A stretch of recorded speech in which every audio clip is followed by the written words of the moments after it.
We're gonna make Turkish eggs today, otherwise called çilbir, which are poached eggs over a garlicky yogurt with an Aleppo pepper butter on top.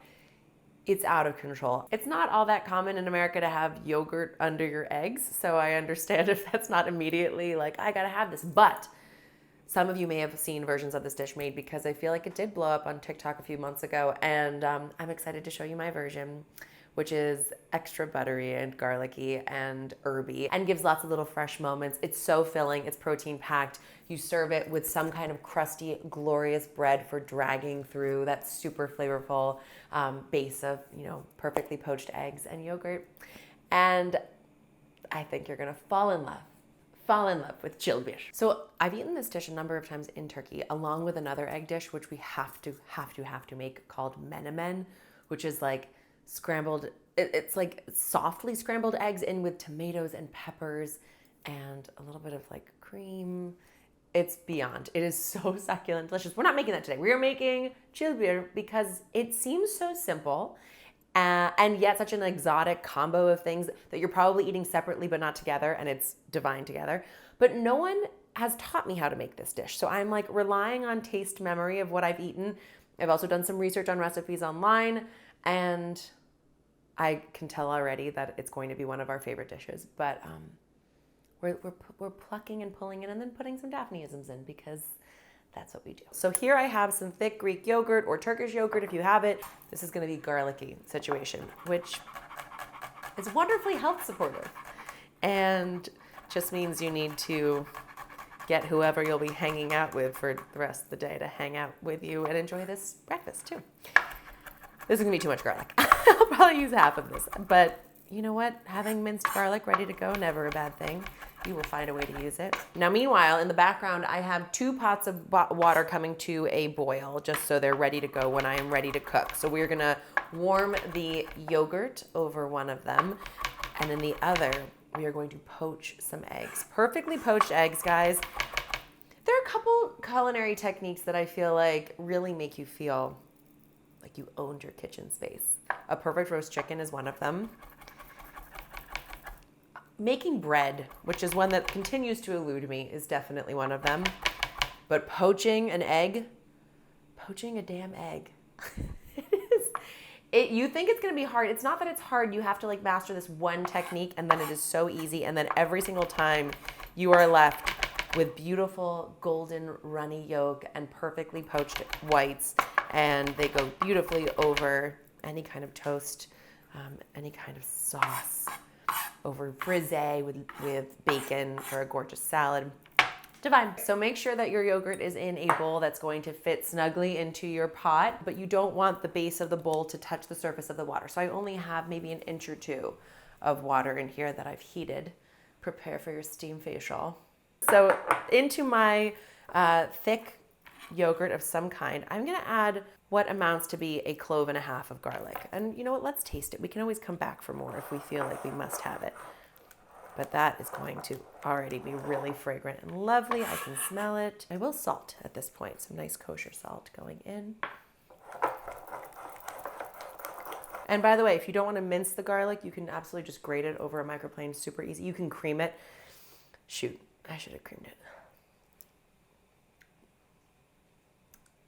But I'm not complaining. That's delicious.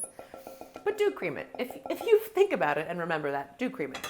Okay, so my heat is over as low as it can get at this point, and I'm just gonna periodically come in here and stir it. I'm not looking to cook this yogurt. I am literally just trying to help it come to room temperature, and if you leave it out for 20 minutes on the counter, it will do that by itself. You don't even need to bother with this step. But we are flying right along today, so I'm gonna do it. Now it's time to poach some eggs while we have the water coming. It's here at like a low simmer, which is exactly where you want it. You don't want rolling bubbles because you're not trying to disrupt the egg whites while they cook. So a nice medium heat is perfect. You gotta add some vinegar to this water. I'm gonna go for like at least 2 tablespoons right off the top. Any kind of light vinegar works. Distilled white vinegar is perfect. Apple cider vinegar. I'm using rice wine vinegar today because it's what I had. That is just going to help the egg whites hold together in a beautiful shape. It is not going to make your eggs taste like vinegar, don't worry. When it comes to making a beautiful poached egg, you need eggs. Maybe you learned. Maybe you gathered. You'll need some eggs. I'm gonna make 2. And the funny thing is, you'll probably have seen that sometimes when you get an egg, there's a watery white to it. And that is what can make kind of like a stringiness in your poaching experience. So the way to get rid of that is to crack your egg into a sieve, and it will just drain away any part that is too liquid and not going to be beautifully held together. And then once it has drained, then you flip your now perfectly contained egg into a bowl. I would argue it makes your life infinitely easier if you get yourself ready with as many eggs as you're going to poach up front, so that you are not trying to time multiple different eggs. Okay, beautiful. I've got my 2 eggs ready to go. Now here is where the magic and witchcraft happens. You are going to come to your gently simmering water that we added our vinegar to, and you are going to swirl it. Swirl, get a little vortex going here, okay? And now drop it in and turn off the heat. And don't mess around. Try not to watch them. I feel like if you watch them, it's when they behave badly. We're just gonna let them, oh wait, come here, quick. I'm not gonna watch them, you watch them. Look, the egg white's set up beautifully. It's only gonna take like 3 or 4 minutes here. I've turned off the heat. This is a nice little technique that Nigella Lawson shared with me via her website that I have found really works very well. If you keep it simmering, it also cooks. It cooks a little bit faster, but I find that this turn it off and let it sit here like 3 to 4 minutes technique is pretty generous. I forgot about the yogurt. Luckily, it's gonna be fine, but I am gonna take it off the heat now. Hot, and just give it a quick stir. And it just gets a little bit soupier here, and warm and delightful. Delicious. Okay. You guys are so happy. I'm sorry. This is a phenomenally beautiful pair of poached eggs, if I do say so myself. All right, we're almost ready to go. Let's get some bread toasting. Oh gosh, is there anything like a crusty, warm from the oven loaf of sourdough? I think not. You want to eat those poached eggs while they are warm and glorious. Oh, this bread. Guys, oh my gosh, this bread is just phenomenal. I want like a nice, gorgeous thick slice. Get your butter, half stick. Put it in your pan, which you have over a medium-high heat. Don't forget about your eggs, because we want them nice and runny still in the center. Butter into pan. We want it to start browning. Beurre noisette. Butter hazelnuts. Butter that tastes of hazelnuts. The little bits of the milk solids in the butter start to caramelize and turn that light golden brown. It gets so fragrant and nutty. It's divine. And once it hits that beautiful melting, slightly browning stage, we don't want like super brown butter, but slightly browning butter, then we're gonna add the Aleppo pepper, which is a mild heat pepper. It's really not anywhere as spicy as sort of your traditional chili flake, but it does have this beautiful pungent orange color. It has a little bit of heat to it. It's very bright though. It's like, there's almost a, like just a freshness to it, even though it's dried chili flake. If you can't find Aleppo pepper, do a few pinches of crushed red chili flake, or another pepper of your choosing. It's just to add a little color and a little spice and seasoning. But if you can get your hands on this stuff, I highly recommend. Also, some sweet paprika is a really nice sub, or smoked, if you want it smoky. I'm not gonna, a pinch of cayenne if you want to heat. But this is the authentic and traditional. Okay, so it's happily hopping away over here. I'm gonna add a decent amount of this pepper because I love it. And I love that it does make it this like vibrant orange color, which is beautiful. So shake away, baby, shake it. And listen to it start to froth and sizzle. We love that. I am gonna add just a little swizzle of olive oil just to help it prevent from burning and loosen it up a little bit because I like the taste of olive oil and butter on these eggs. Get a slotted spoon. Oh, they're perfect. And you can see they are beautifully set up, still nice and springy, which means our yolks are still gonna be lovely and fresh. This is sizzling away. And at this point, you really don't want to cook it very long once the Aleppo goes in because I don't want that to burn. Oh, but the smell on this, guys, is out of control. You know what I want now, though? I want to save you in a bowl. Now, in this same pan, take your toast, put it down, drink it up, both sides, and toast away.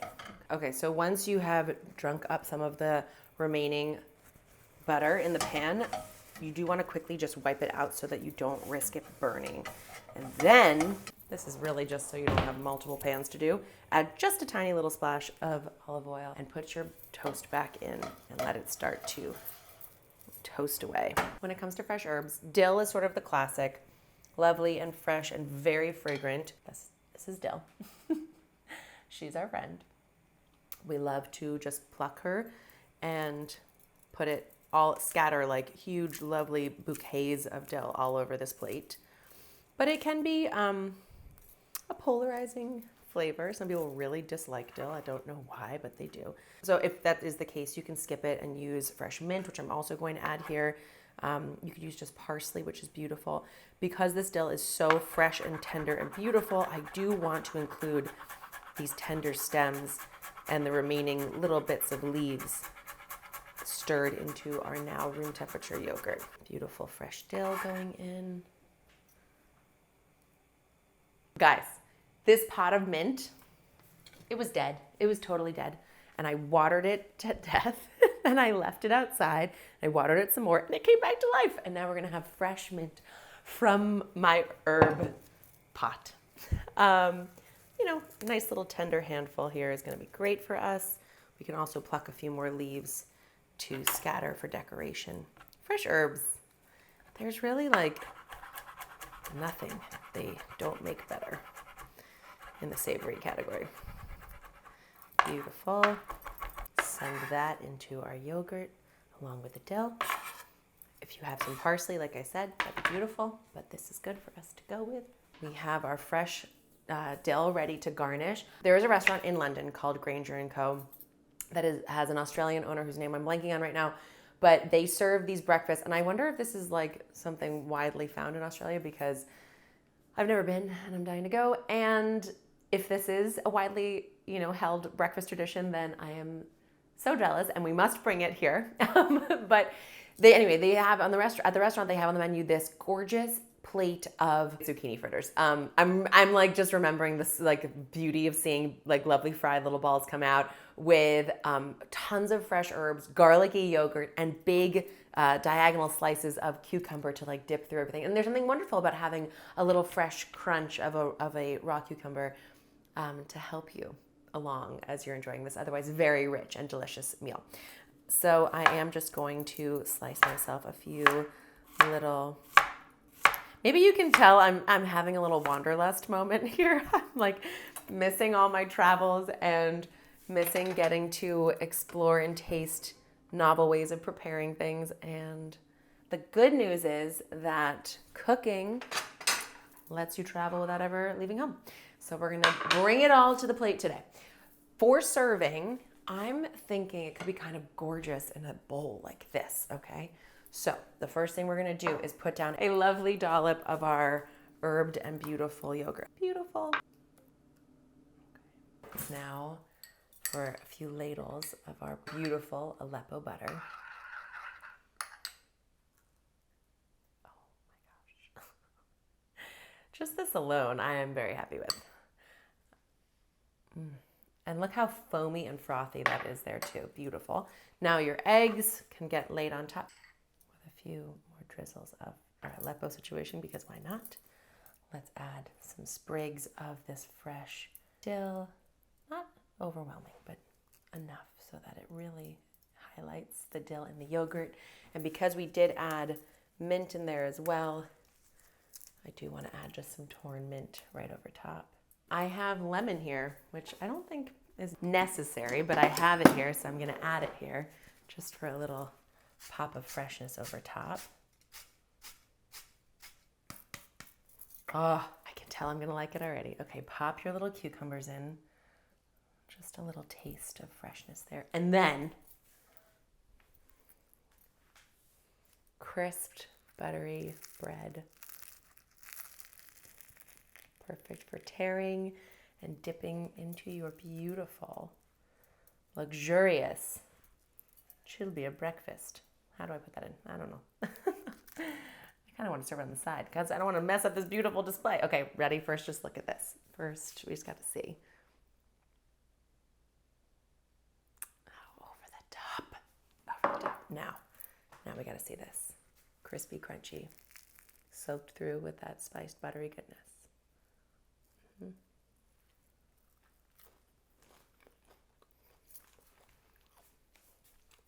I know I don't need to tell you about that. Wow. Okay. Should we taste? Let's taste. I'm so excited to see if it lives up to the taste memory. Oh!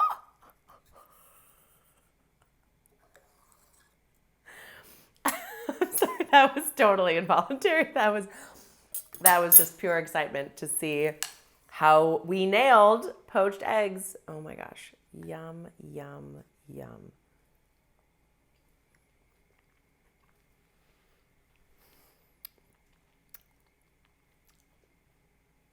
Guys, it's a shame that it took us till now to make this dish. Because when I tell you, this is one of the most satisfying things to sink your teeth into. The creaminess of the yogurt,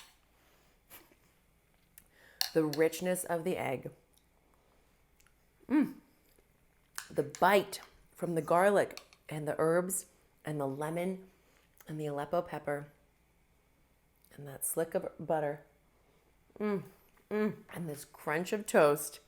All right, fine, I'll try the cucumbers.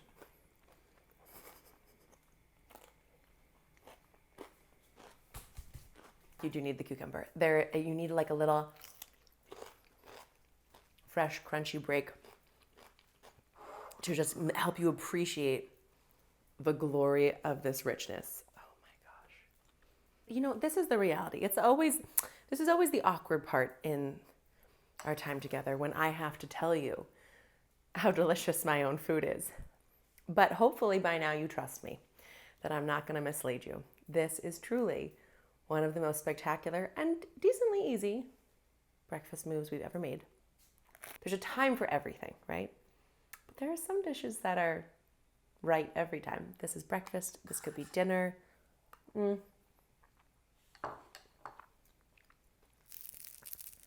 Make it and prepare to be transported to the shores of the Bosphorus and be very, very happy. Ta-ta!